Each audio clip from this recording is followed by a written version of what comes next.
Good day, everyone. Our report for today is all about badminton.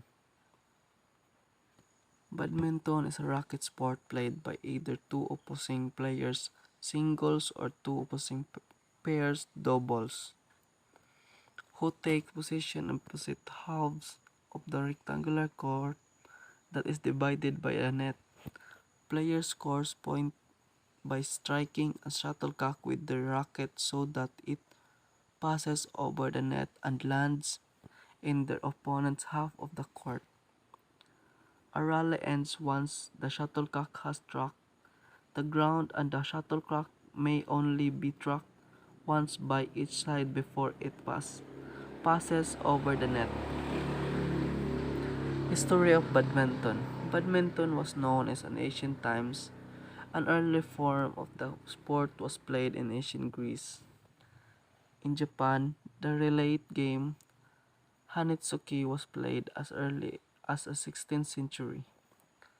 In the West, badminton came from the game called battledore and shuttlecock, in which two or more players keep a feathered shuttlecock in the air with small rackets.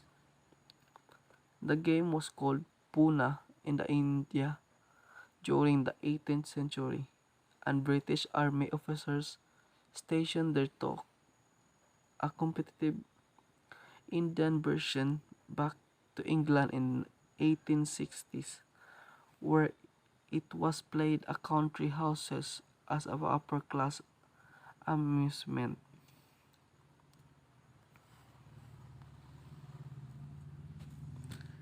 Isaac Spratt, a London toy dealer, published a booklet, Badminton Battledore, a new game, in 1960, but unfortunately no copy has survived.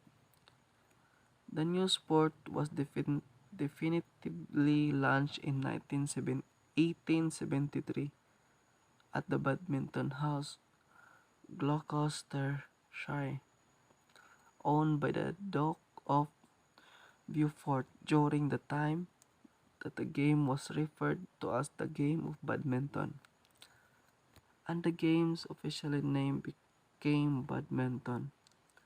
Until 1887, the sport was played in England under the rules that prevailed in India. The Badminton Club standardized the rules and made the game applicable to English ideas. The basic regulation were drawn up in 1887. In 1893, Badminton Association in England published the first set of rules according of this regulation, similar to their rules, and officially launched badminton in a house called Dunbar at 6 Waverley Grove, Portsmouth, England on September 13 of the year.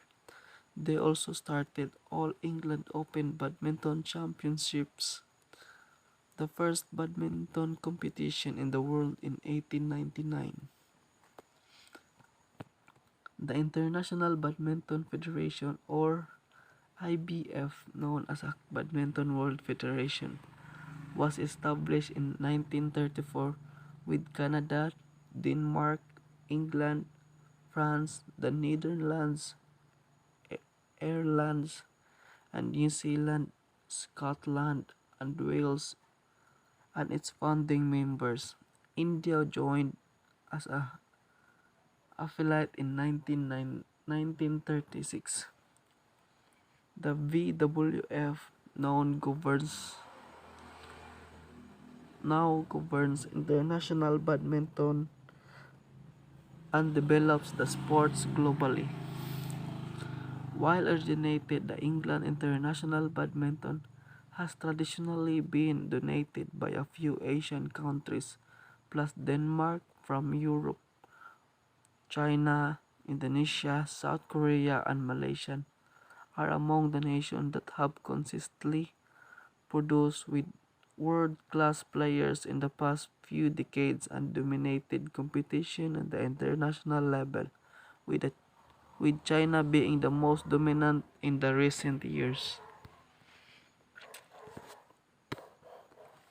Facilities and equipment of badminton.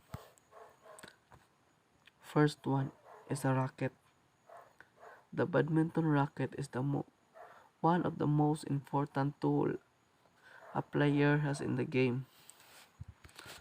Badminton rackets are much lighter than the other sports rackets because they are made from materials such as carbon fiber or lighter metals such as aluminum.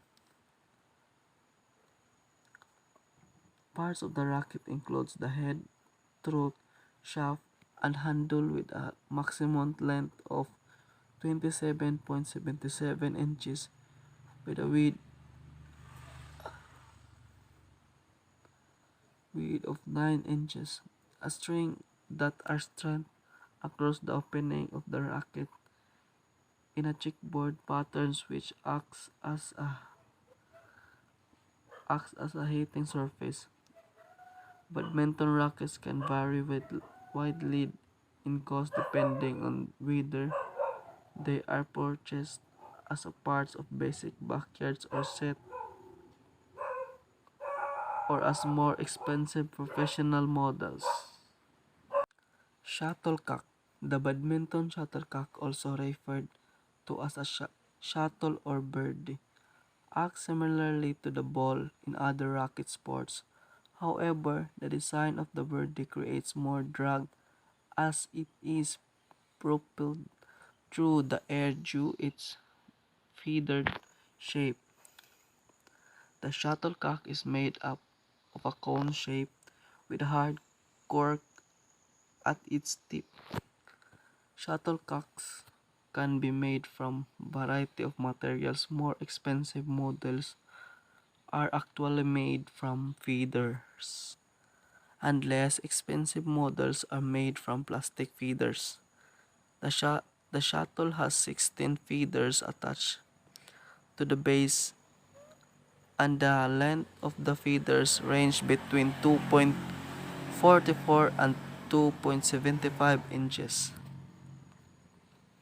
Next is net. A mesh net divides the badminton court into two sides. A badminton net is placed lower than the volleyball net at 5 feet and 1 inch higher on the sides and 5 feet higher in the center. The length may vary depending on whether doubles or single are playing, with single reaching 17 feet and double reaching 22 feet. The net is 30 inches wide with a 3 inches wide tape double over the top. Next is facilities. The badminton court should be 44 feet long by 22 feet wide if playing doubles and 44 feet by long by 17 feet wide for singles. If the facility is indoors, there needs to be enough height for the shuttlecock to be able to float across the net without hitting the ceiling. This height may vary depending on the strength of the players. That's all, guys. That's all, sir. Thank you.